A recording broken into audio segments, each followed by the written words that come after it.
Hey guys, Stefan Fischer here from All Off Road. I hope you guys are well. Today's video is a little bit different because I'm gonna sell my beloved Hilux. And I want to share why, along with what makes these Hilux very special. Over $120,000 and 3 years of work went into the restoration and build of these Hilux. When I bought this Hilux, it had just been restored by a panel beater. It looked the part, but it wasn't engineered, and frankly, it was nowhere near the capability or reliability I was after. I prefer to over-engineer vehicles so they don't break when you're actually driving them. My idea was to build a road-legal rock crawler and play truck that I could also use for light touring trips, something that would very unlikely leave me fixing broken parts in the bush. I also wanted 37-inch tires properly engineered on the vehicle. I already knew who would build it. Garth Hannaford. If you know the four-wheel drive competition scene, you've probably heard of Garth. Over 30 years in this industry, building everything from King of the Hammer trucks to Ultra 4 race vehicles and historic restorations. In my opinion, there aren't many people in the industry with this level of experience and attention to detail. I was glad he agreed to take on this build. But before we get into some of the specs and features, let me first show you what the Hilux can do.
Back in, gentle. Yep, right.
Under the bonnet of this 1985 Extra Cab YN67 Hilux sits a 2.7-liter 3RZ 4-cylinder petrol engine, mated to a 5-speed manual transmission. While not super powerful, the 3RZ is probably one of Toyota's most reliable petrol engines. On the road, the car sits comfortably at 100 km per hour. The real strength to power the 37-inch wheels comes from the G2 front and rear housings with ARB air lockers and 4.88 diff gearing. The front is running a high pinion diff configuration and nitro gear 35-spline axles front and rear. Power transfer is through a 2-speed Atlas transfer case with 4.3 gearing via chromoly front and rear drive shafts. Steering is handled by a PSC Hydro Assist with a 6.5-inch stroke, 2-inch bore ram running through a Toyota 80 series power steering box. All steering links are 4130 chromoly with 38mm lower and 34mm upper solid bars using Dodge Ram tie rod ends. An M2K high output alternator with custom brackets keeps a dual 130 Ah lithium batteries charged, while a clutch booster makes a heavy-duty clutch manageable. The entire brake system has been upgraded to Jeep JK specifications with dual diaphragma Toyota Land Cruiser brake booster, and remarkably, these Hilux on 37s actually brakes better than any stock Hilux. A rear-mounted Sherpa 12,000-pound winch with 28-meter Dyneema rope provides recovery capabilities when needed. Suspension consists of N70 front and N80 rear leaf spring packs with Garth's innovative slide box system front and rear. Since leaf spring vehicles are usually limited in suspension travel and extended shackles aren't road legal, Garth developed these slide boxes that allow the leaf springs to flex exceptionally well while keeping the vehicle completely road legal. They are paired with Rancho adjustable shocks. Rock sliders are built from 50-50 box sections with 4mm sidewall thickness. The vehicle runs 37-inch BFG Goodrich KM3 tires on Dirty Life Theory 17x9 rims. The car has dual fuel pumps ensuring reliable fuel delivery at any angle. For versatility, the front and rear flares, bull bar extensions and mudguards can be easily removed for off-road use, then reattached before hitting the road. I usually store them on the roof rack during trips. Due to the G2 diffs, the car has a 15cm track width increase over a stock Hilux. These provide significantly more stability, especially on funny angles and when rock crawling. With the flares removed,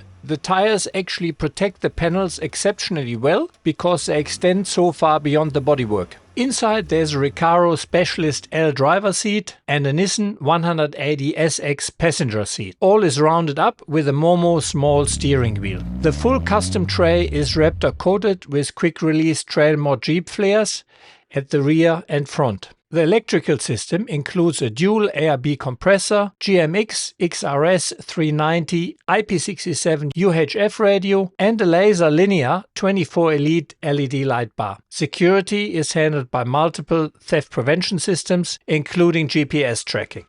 The Lux features a rear-mounted Sherpa Colt IP68 rated 12,000-pound winch with Dyneema rope and a round fairlead at the front. Making these setup work required quite a few modifications, including a stainless steel tunnel to prevent the Dyneema rope from sagging and a custom machined round fairlead at the front.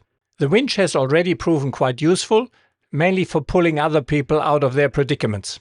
These are just the top-level modifications. There's far more to this build. The entire vehicle has been rebalanced with the fuel tank repositioned to achieve perfect weight distribution for off-road driving and rock crawling. Every detail has been considered and engineered for maximum capability and reliability.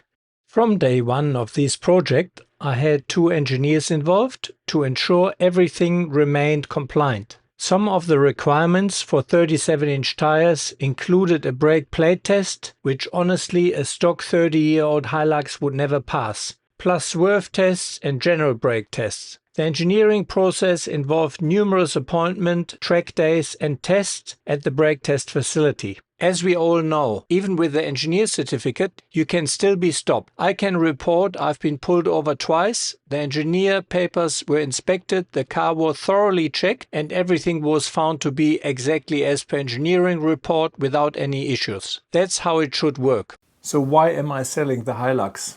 Simple. My focus has changed.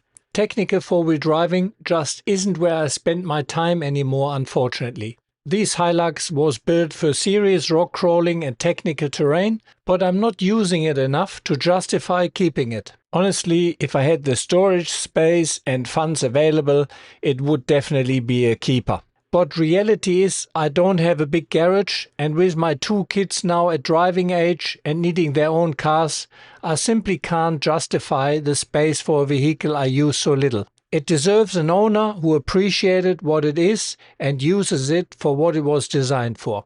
As far as I know, this is the only road-legal engineered Hilux on 37s in Australia. And I don't think there will be another one anytime soon.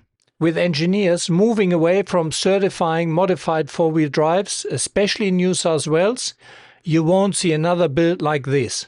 It is a unique opportunity for someone who understands quality engineering and wants a proven, reliable play truck that won't let them down on the rocks. Not to mention that it is a head-turner. I spent over 120k on this build, but in the current economic climate and with the tariffs, it would be substantially more expensive because a lot of the parts come from the US. If you are genuinely interested and understand what you are looking at, get in touch. This isn't for everyone, it's for someone who knows the difference between a proper build and a backyard hack job. And to the people who say, oh, you are crazy, so much money for a 30-year-old car, and that you can build it for half the price, well, if you genuinely believe that, you should do it. And please send me a few videos once it's done. The amount of thought who has been put into this Hilux is just incredible. So if you're interested in the car, send me an email. Email address is here in the video and we can start talking. I do understand that I will never recover the full cost of the build, but I also won't give it away for nothing. Whoever buys it will get an absolutely top-notch build for the fraction of the price it would cost to get it built by someone like Garth. Not to mention that you very unlikely would get a car like this still engineered. So guys, I hope you enjoyed the video and maybe you are soon the owner of these Hilux. If not, I would greatly appreciate if you could share, like and subscribe. And if you like my content overall, it would be greatly appreciated if you could head over to Patreon or buy me a coffee. And with the equivalent of a cup of coffee or 2 per month, you can really help me continue creating these videos for you. Thank you very much and I hope to see you along the tracks.